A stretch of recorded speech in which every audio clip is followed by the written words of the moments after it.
Yo, so my name is Cole and I'm building a startup from scratch. I want to document everything about that process, including the setbacks and the successes, as authentically as possible. The idea is a tool that shows YouTube creators what videos make the most money. I've been hacking away in this app for the last 1 and a bit months, but from this point forward, I want to document every line of Go and TypeScript code I write and the decisions I'm having to make. Today, I want to talk about how I've thought about building my MVP and turning what began as an idea in my head into a company. So the idea for my startup Creator Kiwi has been one that's existed in many forms for about a year. It was back in 2024 that I first registered the domain, and while that was for a separate idea, I've always known I wanted to build something in the creator economy. At the start of 2025, I set out the goal for myself to finish my dashboard boilerplate, which was the bare bones to create a SaaS application. This included user authentication, workspace management, meaning you can invite team members, a Stripe integration, and basic onboarding. I wanted to finish that in Q1, and then during Q2, start working on my first SaaS. From the beginning of the year, I started jotting down ideas in Notion whenever I had one, but what really helped was every night forcing myself to write down at least one app idea that could solve a problem I had throughout the day. Most of them were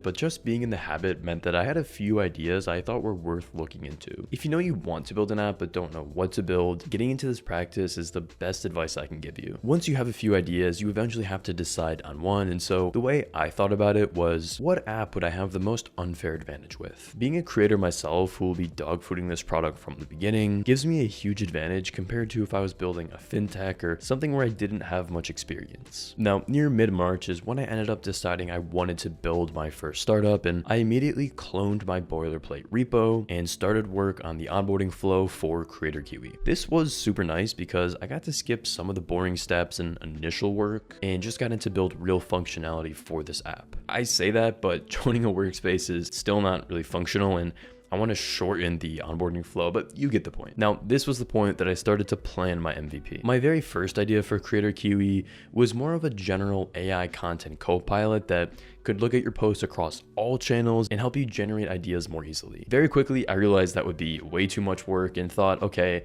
maybe I could do YouTube and one written platform so there could be some cross-posting.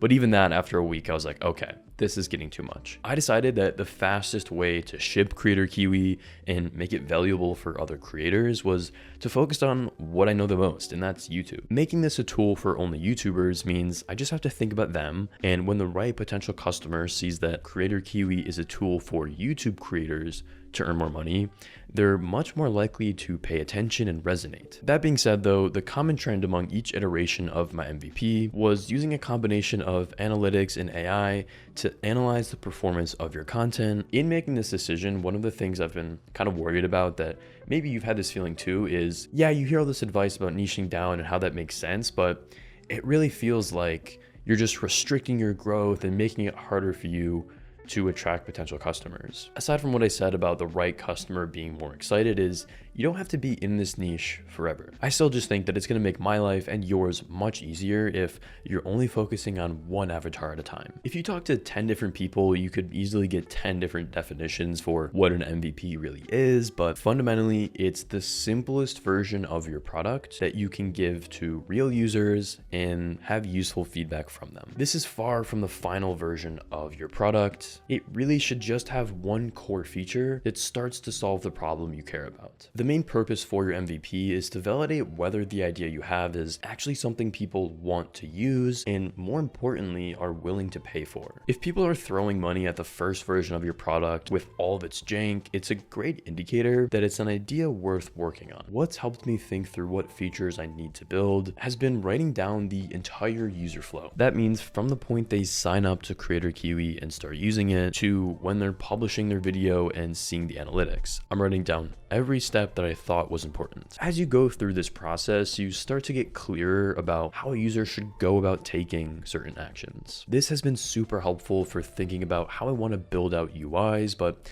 there is one tool that's been incredibly helpful for that. Bobbin is the world's largest searchable library of real-world UI and UX designs, and also the sponsor of today's video. I'm so excited to be working with them because this is a tool I've been using for months, long before we even decided to work with each other. I find it super super useful to get inspiration whenever I'm building out a new feature. Before Mobbin, finding high quality UI designs took a ton of time, and with sites like Dribbble or Pinterest, most of the design inspiration you see is just concept art that doesn't represent real product design. Mobbin helps you discover design best practices and stay up to date with the latest trends. Their library contains over 500,000 screens from web and mobile apps, 1,200 industry-leading apps, and 80,000 user flows. I'm currently redesigning my landing page, and Mobbin is where I've gone to get new ideas for how I want to structure the hero section, pricing page, and blog. The thing that's been so magical for me with Mobbin is that whatever I'm trying to build, I can find an example of it being used in a real application. Their search feature lets you search for UI components, screens, or specific text within a screenshot, like book a demo, and then highlights where in the image it's shown. Probably my favorite and most used feature though is flows, which collects entire user flows for various actions like onboarding,